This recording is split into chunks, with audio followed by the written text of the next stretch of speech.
everyone. Linda Goldstein here. Today I am talking with Christy Maxfield. She is the founder of Purpose First Advisors. I know you're going to learn a lot from her, and it's going to be a really interesting conversation. So, Christy, welcome, and welcome to all of you who are with us today. Just tell us a little bit about yourself, Christy, and about Purpose First. Thank you, Linda. It's so good to be here. So a little bit about me is I grew up in a family business and never thought I wanted to be an entrepreneur, but that has changed Uh-huh. after a long career in fundraising. I did my first startup in 2010 and then later worked a little bit with the innovation community here in St. Louis, the Cortex district, doing early stage business model validation. And today I work with business owners and leadership teams to help them build profitable businesses and prepare for successful exits. Great. That's wonderful. And so you got involved in this, and I know you're a little bit about your background because Christy and I knew each other in another world. So Exactly. yeah, right. So how did you decide on this particular industry? It's interesting. I had forgotten that you come from a family business situation. Yeah. So I really enjoyed doing the early stage business model validation work, which is essentially helping new founders determine whether anybody's going to buy what they're selling. But new founders typically don't have a lot of money and a lot of time to invest in that kind of resource. So what Hmm. initially got me excited, and one of the reasons I formed Purpose First Advisors in 2017 was to be able to work with founders who had already gone out into the market.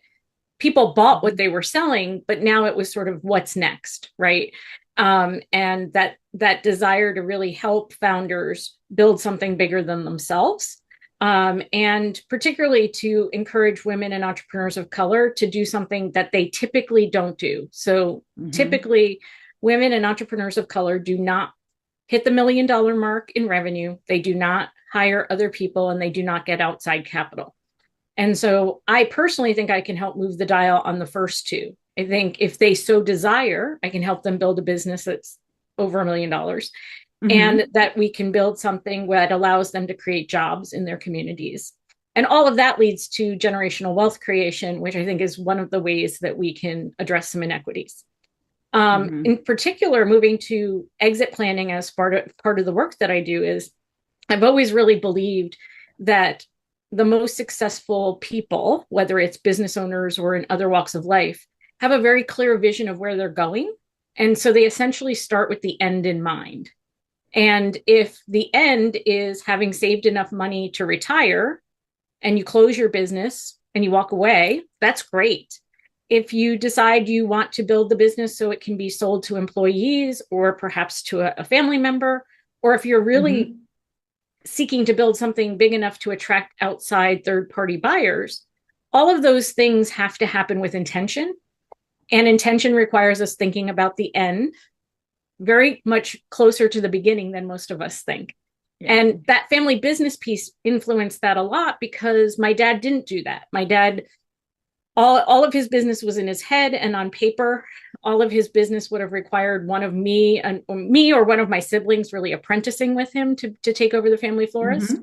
And the industry had changed a lot. So when my dad passed away, so did his business. And unfortunately, it didn't hit his income and saving goals during his lifetime. So I just want to make sure people have the opportunity to make better, Hmm. smarter decisions moving forward, and they can avoid some of the pitfalls of not planning.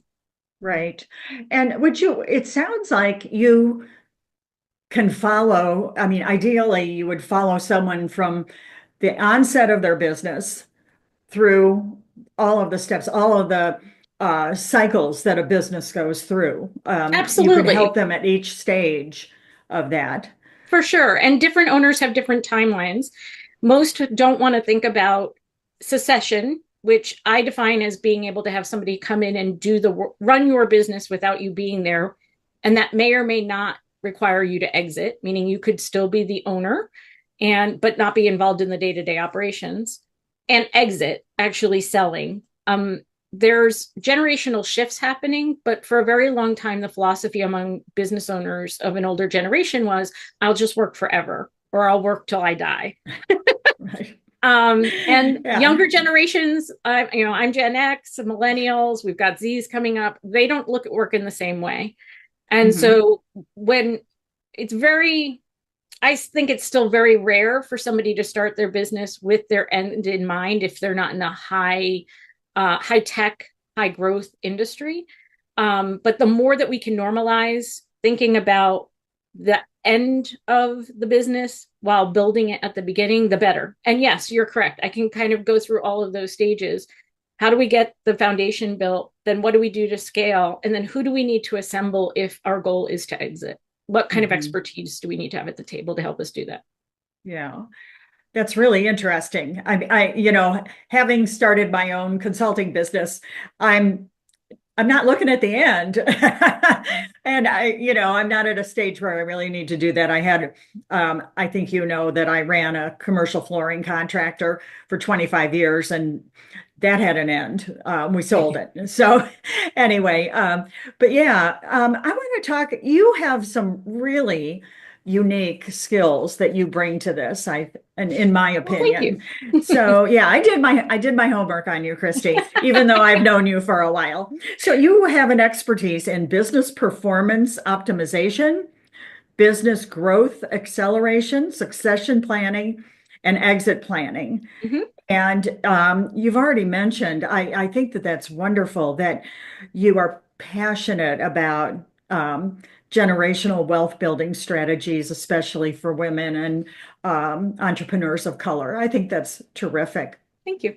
Yeah. So, having said that, I'm just wondering, can you share some challenging or particularly rewarding experiences you've had with, working with clients? You must have lots of different types of industries, right? And I do. businesses and I tend to situations.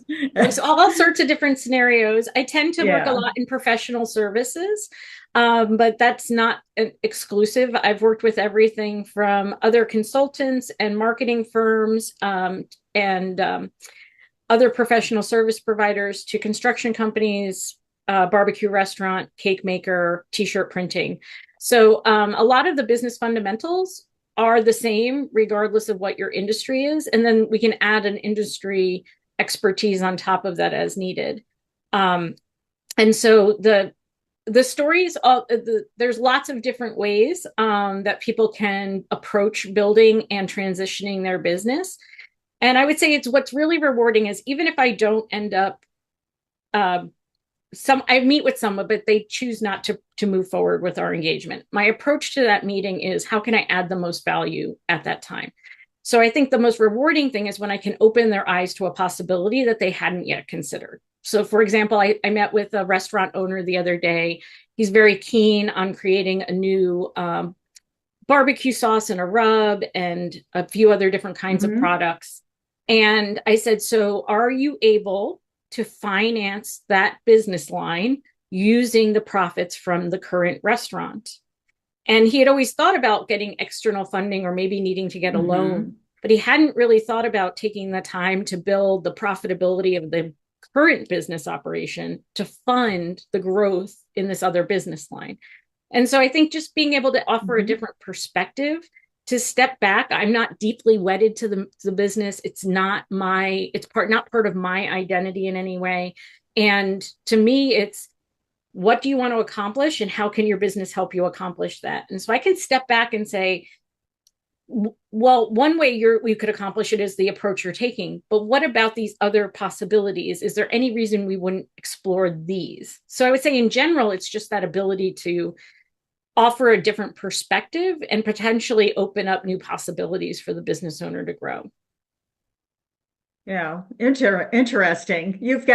I can't imagine all the different types of scenarios you must see in your work. So, yeah, That's it one of the must be. challenges is that if you read a book or listen to a podcast on exit Uh-huh. planning, they'll tell you there's 5 or 6 ways to do it. You can Uh-huh. sell it to a third party, either a strategic or a financial buyer. You can sell it to employees, create an employee ownership model, or you could do a management buyout.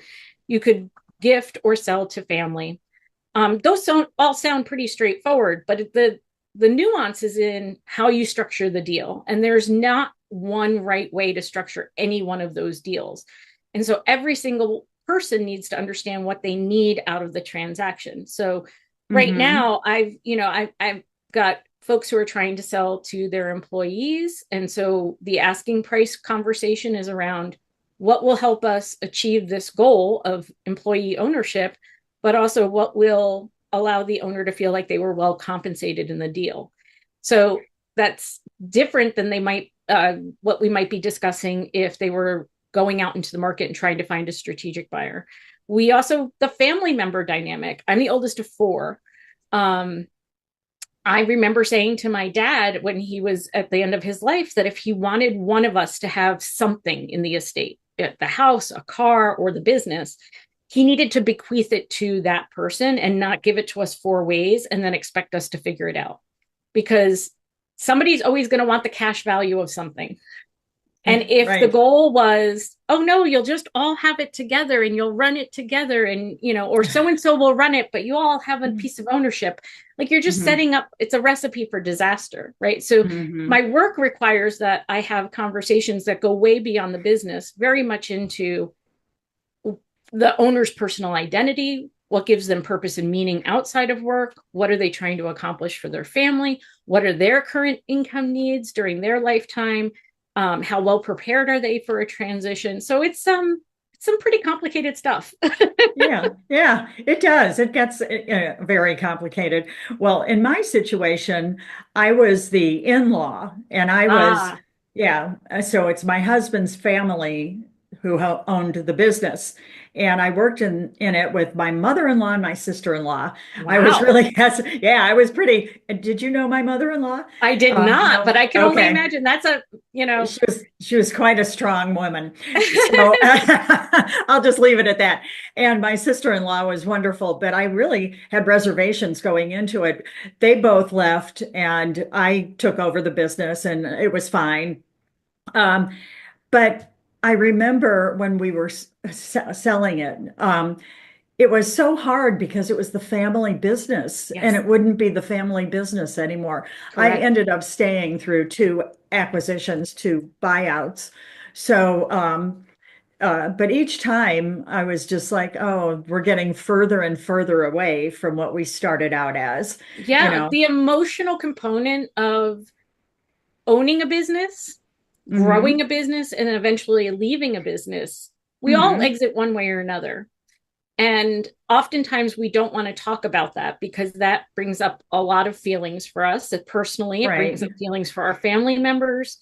Um, Hmm. but the not talking about it actually causes a lot more harm than sitting down and facing some realities Right. and then talking through what they could look like, right?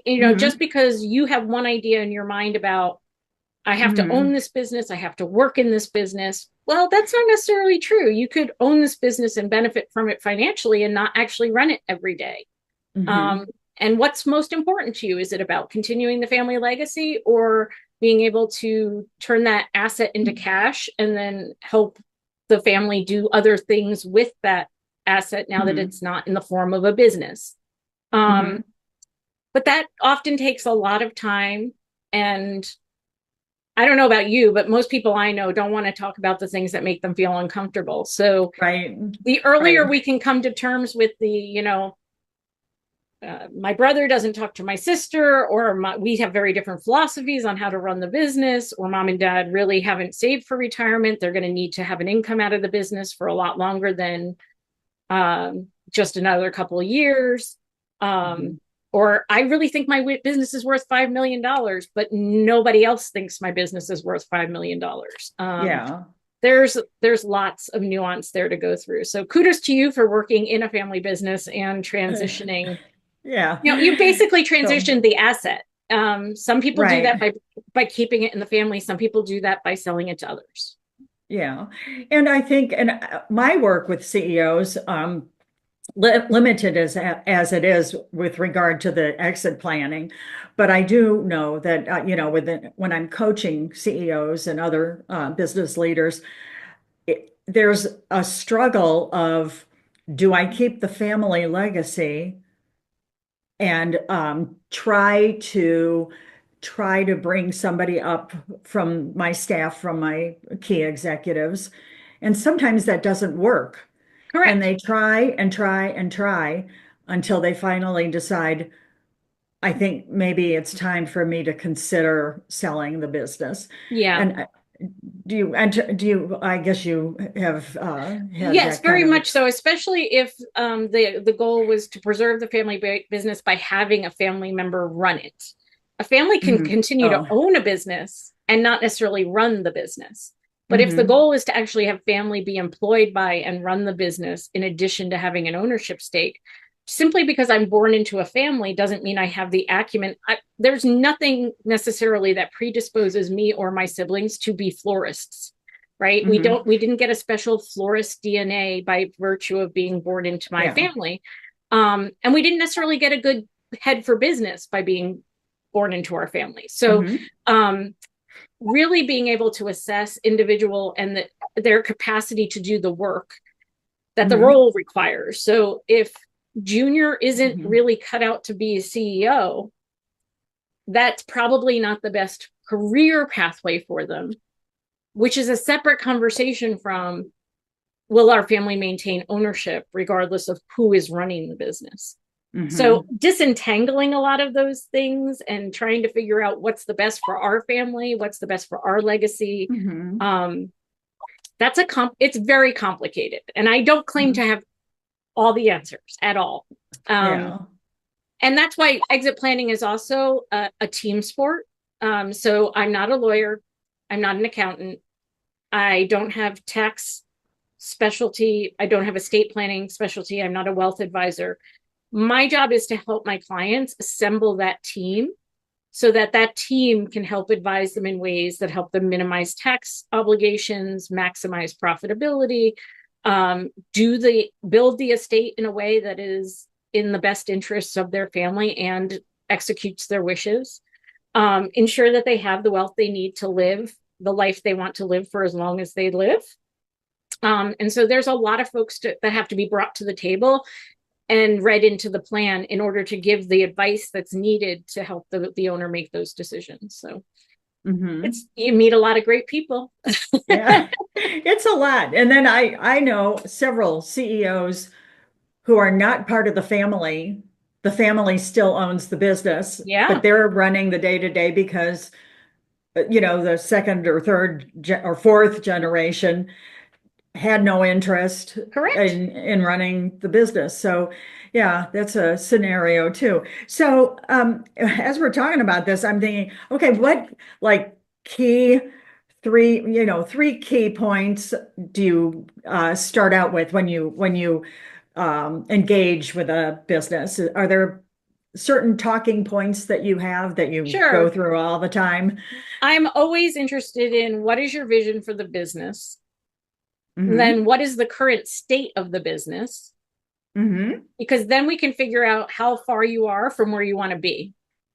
If we don't have a clear destination in mind, it's hard to tell whether, am I profitable enough? Well, according to an industry benchmark, you could be better here, or maybe you're performing Hmm. above average. But based on your end goal, is really what I need to judge that against. So I'm always having conversations with business owners about what are we trying to accomplish? Why are we trying to accomplish it? And then Hmm. what is the current state of the business? Hmm. Because what makes a business valuable right now, today, and in the future is low owner dependence, meaning we could take the owner out of the business and it would still operate, Yeah. right? Low customer concentration, meaning we're not counting on a small number of customers to be the bulk of our revenue and profitability. Well documented, replicable systems, a strong management team. And so as we're building that to increase valuation in the future, and that's really with the goal of just giving you as many choices as possible. You don't have to sell, but if you ever want to sell, it's very hard to go back in time and recreate the conditions that make you most valuable.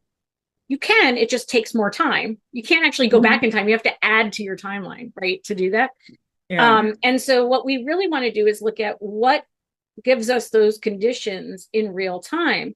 And usually when we do that in real time, The owner gets more personal flexibility because they don't have to be involved in the day-to-day. There's more profitability, or at least better cash flow, because we're not relying on a small number of customers to operate the business.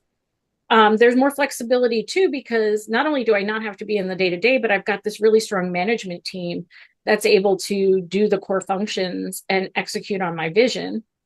I've got really well documented processes and procedures. I've probably built an infrastructure that's more stable and well invested in, as opposed to just sort of deferring whatever maintenance might need to be done or investments need to be made. And so I should, by looking at the future and deciding what it is I want the business to look like in the future, I can make it more valuable to me right now.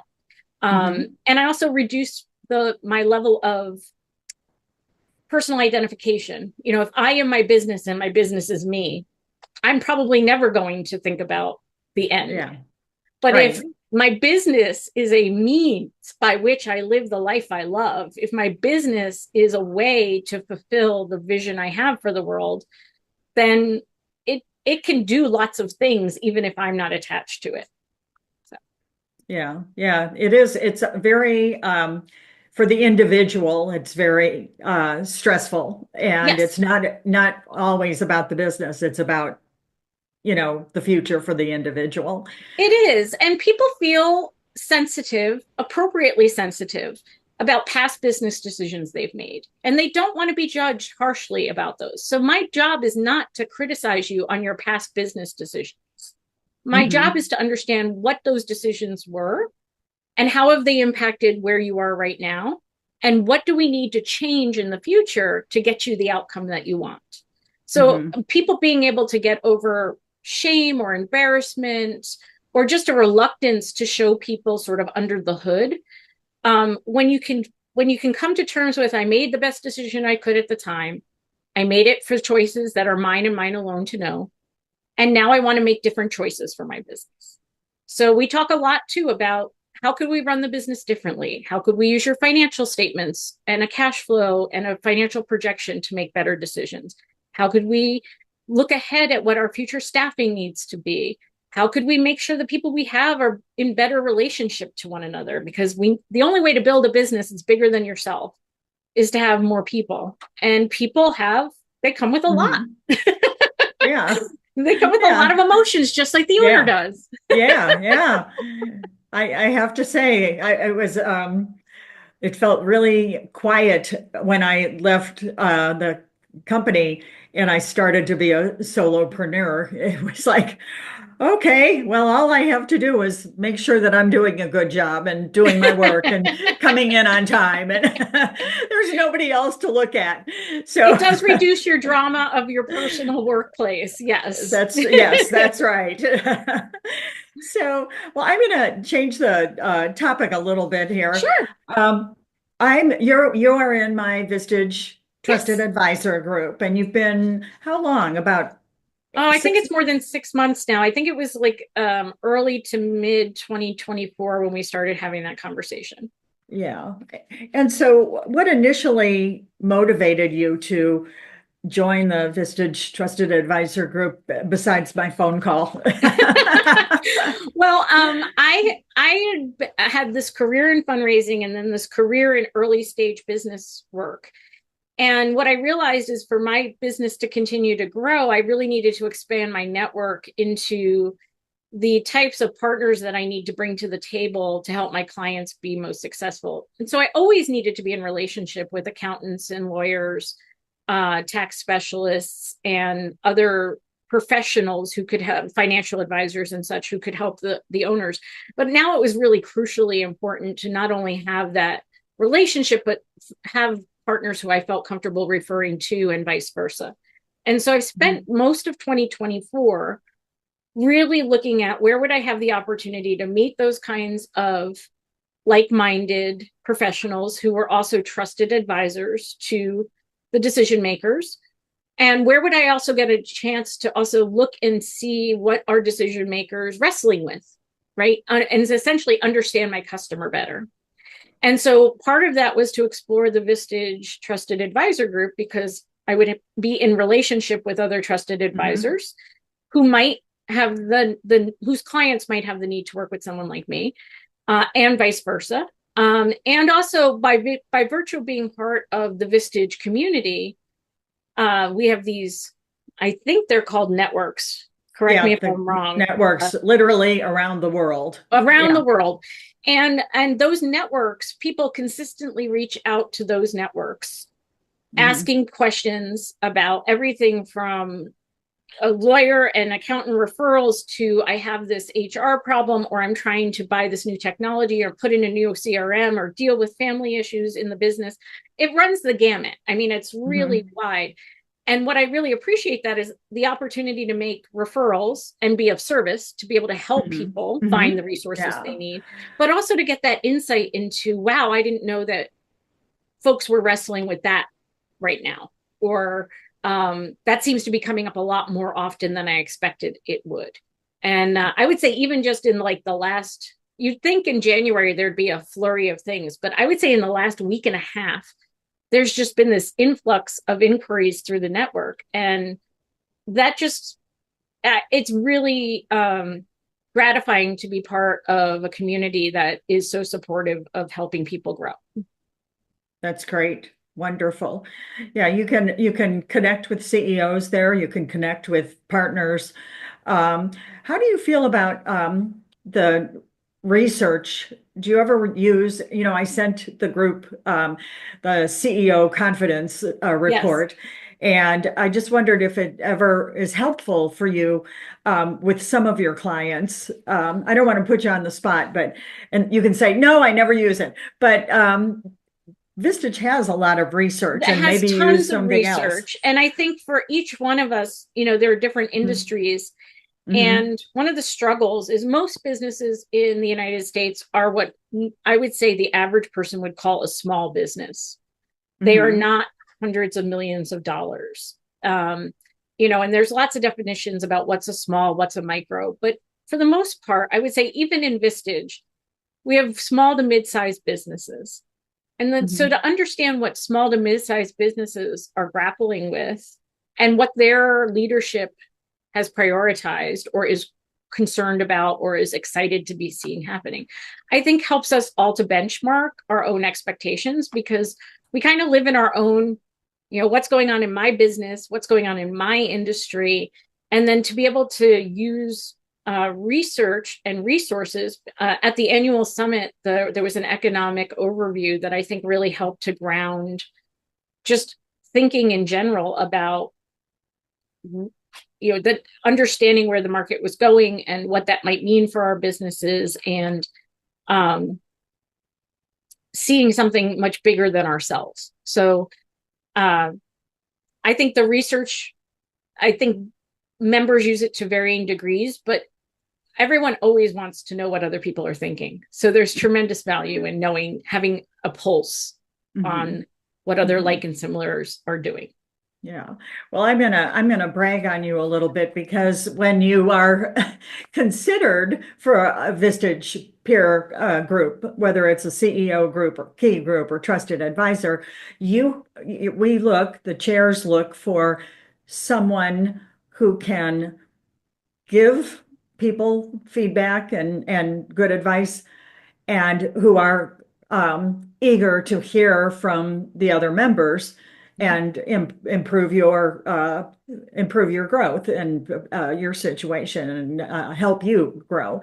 So you bring a lot to the table, and I'm going to read this because that's you have so many wonderful certifications and qualifications. I just want our audience to know this. Christy is a professional facilitator for the communication protocol. She's a certified exit planning advisor. That's SEPA. Yes. Um, She's in the trusted advisor group, which gives her a lot of information and as well. She has been named a top business advisor by St. Louis Small Business Monthly and a 2025 Enterprising Woman of the Year Award champion. That's pretty impressive, Christy. So congratulations too. Well, thank You you. bring a lot to the group. So, and I'm glad that you get a lot out of it as well. So we're going to wind things up. And is there anything that you wish I had asked you but didn't ask you? Well, I think the thing I would hope that folks who are watching take away is that even if they never plan to exit, having a conversation about what is the value of your business and what could drive that value in a way that gives you a personal return right now and gives you more options in the future, that can be a very interesting and compelling conversation to have. And Mhm. there's no one you would meet with, at least in my sphere of influence, who would say you have to exit the company in order to be a successful business owner, that you have to sell. I would say what you have to do is make sure your business hits your income and savings goals, because its job is to help you live the life you love, not for you to serve the business and be Mhm. beholden to the business. So if that's what excites you, if the prospect of owning a business because it allows you to live the life you love is what gets you excited in the morning, because you see what can be possible and you have big ideas and you really want to make a change, then it just seems like a natural conversation to have about how much is this business contributing to my ability to do that, and what could I do now that would allow that to be so, even more so moving forward. Great. And Christy, how can our listeners get in touch with you? Direct message on LinkedIn, or do you want to give out Sure. your email address or? Yeah. Our website is purposefirstadvisors.com. I'm very active on LinkedIn because I really want to give people enough content so they can do the proverbial kick of the tires, and understand where I'm coming from. And then my email is cmaxfield@purposefirstadvisors.com. Great, thank you. And for any of you who would like to learn more about Vistage and trusted advisor groups, or any groups at all, my email address is linda.goldstein@vistagechair.com, or you can direct message me on LinkedIn. Thank you all so much for being with us here today. Bye.